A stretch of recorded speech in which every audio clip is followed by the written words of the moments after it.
Como entrenador o entrenadora personal resulta básico que conozcas los diferentes tipos de HIIT que recoge la literatura científica, para que luego cuando lo lleves a la práctica con tu cliente o tu clienta puedas conocer los requerimientos, así como las demandas y las adaptaciones crónicas y agudas que tienen los diferentes tipos de HIIT sobre el organismo. Así pues, en la clase de hoy vamos a distinguir entre diferentes tipos de HIIT. Vamos a distinguir entre HIIT submáximos y hit allowed. Y la primera diferencia que vamos a ver es en cuanto a la intensidad. Fijaos que tenemos aquí, me voy directamente aquí, al porcentaje de la intensidad a la cual se desarrolla. Vemos como los hits submáximos, en los cuales vemos hits largos y hits cortos, se desarrollan a un porcentaje relativamente menor del volumen de oxígeno máximo. Digo relativamente menor porque pese a que suene que es poco, realmente es a partir del 85%. Recuerdo de otras entradas y otros capítulos en los cuales hemos comentado que el HIIT, para que sea entrenamiento interválico de alta intensidad y se le puedan atribuir los efectos beneficiosos que tiene, se tiene que desarrollar a partir del 85% del volumen de oxígeno máximo, refiriéndonos al intervalo de trabajo. Así pues, vemos como los HIIT largos están más cercanos a ese 85% del volumen de oxígeno máximo, luego irían los HIIT cortos y ya nos iríamos a esos all out, donde tenemos RST, y a ver que se vea, y los SIT. RST, que son las siglas de Repeated Sprint Training, y SIT, que es Sprint Interval Training. ¿Vale? A partir de ahora, RST y SIT, llegando hasta prácticamente el 180% del volumen de oxígeno máximo. Por lo tanto, vemos ya algo clave, que es los HIIT submáximos se van a desarrollar un porcentaje menor, relativamente menor, del volumen de oxígeno máximo, mientras que los all out, donde le vamos a pedir al cliente que vaya a tope, a lo máximo que dé, se va a situar en torno a 120, 130, 160, 180% del volumen de oxígeno máximo.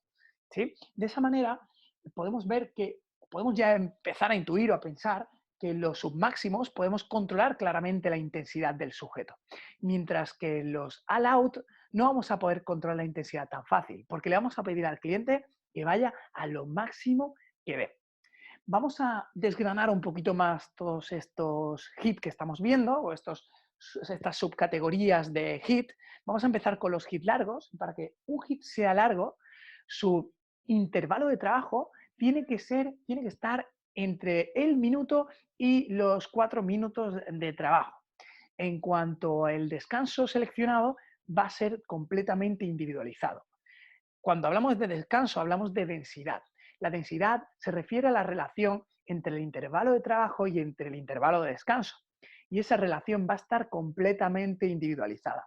Va a depender del cliente, del momento del cliente y, por supuesto, del contexto.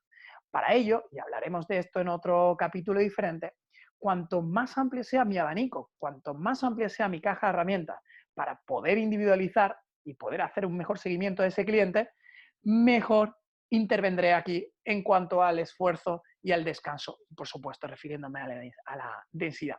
En cuanto al número de intervalos que dice o propone la literatura científica, los HIIT largos nos dice entre 4 y 6 intervalos, por supuesto, individualizando al máximo. Para que un HIIT sea corto, su intervalo de trabajo tiene que ser menor al minuto. Pese a que es diferente en cuanto al intervalo de trabajo, aquí ponemos una E porque nos referimos a esfuerzo, en el descanso nos ocurre igual que en los HIIT largos, depende de la densidad, esa relación entre el intervalo de trabajo y entre el intervalo de descanso, y una vez más individualizamos al 100%. Número de intervalos, pues fijaos que franja más amplia, porque bueno, pues aquí se nos ocurren 8.000 millones de protocolos, da lugar a muchos protocolos, y entonces el número de intervalos de 8 a 60 individualizamos una vez más. En el próximo capítulo hablaremos de individualizar, ¿sí? Cuando vamos al out, los protocolos son un poco más cerrados. Ya la literatura científica nos da protocolos un poco más cerrados. Por ejemplo, en RST vemos que el protocolo propuesto por la literatura científica es que el esfuerzo, el intervalo de esfuerzo o de trabajo, sea de entre 3 y 7 segundos y el descanso de 1 minuto. El número de intervalos propuesto entre 6 y 8. Cuando nos vamos a SIT, Sprint Interval Training, de trabajo o de esfuerzo, el intervalo de trabajo son 30 segundos y de descanso tenemos hasta 5 minutazos de descanso. Número de intervalos de trabajo y también de descanso, por supuesto, propuestos por la ciencia, pues entre 6 y 8 normalmente. Vamos a pararnos aquí un momento, ya que hemos tocado este protocolo de trabajo de Allout para distinguir fácilmente entre RST y SIT. Vemos que los SIT tienen muchísimo tiempo de descanso. ¿Para qué nos puede servir? Pues nos puede servir, por ejemplo, para querer alcanzar siempre la máxima potencia. Imaginaos que estamos en un ciclo ergómetro, estamos en una bici y queremos alcanzar la máxima potencia. Le pedimos al sujeto que vaya al out, a lo máximo que dé. Va a alcanzar su máximo pico de potencia y va a decaer. ¿Cuándo? Normalmente a los 30 segundos. Pero es que ahí cortamos el intervalo de trabajo y luego dejamos hasta 5 minutos de descanso. ¿Para qué? Para que haga un descanso completo, recupere por completo y una vez que haya recuperado por completo, puede hacer otro intervalo de trabajo bastante fresco y volver a llegar a su máximo pico de potencia. Lo cual puede o no ocurrir en los intervalos largos y cortos. Pero en SIT sería un buen método para trabajar esta potencia que estamos diciendo. Hay más cosas en las que fijarnos. Por ejemplo, lo tenemos aquí abajo. Tenemos el tiempo al que pasa el sujeto cercano al volumen de oxígeno máximo, la concentración de lactato, así como también las demandas neuromusculares. Y aquí vamos a ver una diferencia clara entre diferentes tipos de HIIT. Y vemos cómo los HIIT que están más por esa zona, es decir, los HIIT submáximos, los largos y los cortos, alcanzan hasta 10 minutos cerca del volumen de oxígeno máximo, lo cual hace que sean idóneos si nosotros lo que queremos es que nuestro cliente esté bastante tiempo cerca del volumen de oxígeno máximo. Sin embargo, si nos venimos aquí a los all-out, vemos, bueno, no se ve ahora, pero luego dejo la diapositiva, vemos cómo realmente pasan poco tiempo cercano al volumen de oxígeno máximo. RST pasa entre el 10 y el 40% solamente de todos los intervalos y el SIT prácticamente no pasa nada de tiempo cercano al volumen de oxígeno máximo porque no da nada de tiempo. Por lo tanto, repito, si lo que queremos es que nuestro cliente, por las demandas de su deporte o por los objetivos que queremos lograr en él, queremos que pase mucho tiempo cerca del volumen de oxígeno máximo, queremos, por lo tanto, asignarle HIIT submáximos, HIIT largos y HIIT cortos. Para ello hay que individualizar una vez más y estudiar qué necesidades tiene el cliente. Para ello, una vez más, hay que individualizar y, por lo tanto, haberle hecho un estudio previo para ver qué demandas tiene el cliente. Fijaos que en cuanto a la concentración de lactato y en cuanto a las demandas neuromusculares, la cosa cambia por completo, siendo los submáximos los menos idóneos para este tipo de trabajo.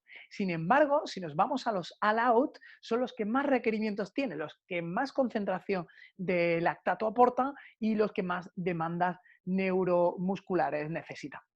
Por eso, si lo que busco son, por ejemplo, pues demandas neuromusculares y mucha acumulación de lactato, me iré hacia esta otra banda. HIIT all-out, por lo tanto RST y SIT. Por lo tanto, entrenador, entrenadora, piensa siempre, ¿qué necesita tu cliente? ¿Necesita trabajar un bajo porcentaje del volumen de oxígeno máximo o realmente necesita moverse un alto porcentaje del volumen de oxígeno máximo? ¿Cuánto tiempo necesitas que esté tu cliente cercano al volumen de oxígeno máximo? ¿Tiene un deporte de resistencia? ¿Tiene un deporte que depende más de sprints en tu poco tiempo? ¿Tienes un deportista que necesita recuperar un poco tiempo o que tiene mucho tiempo para que recuperar? ¿Quieres trabajar la acumulación de lactato o no? Y por último, ¿quieres más demandas neuromusculares o no? ¿Va a hacer doble entreno? ¿Qué le toca mañana? ¿Qué hizo ayer? Individualiza, entrenador. No se te olvide, es básico. Entrenador, entrenadora, espero que te haya gustado y servido este vídeo. Y no me gustaría despedirme sin antes recordarte que tengo mi ebook gratuito sobre 5 claves sobre HIIT que todo el mundo debería saber. Para conseguirlo, simplemente tienes que contactarme por mi Instagram personal, Ortegon Alberto, y te indicaré cómo conseguirlo.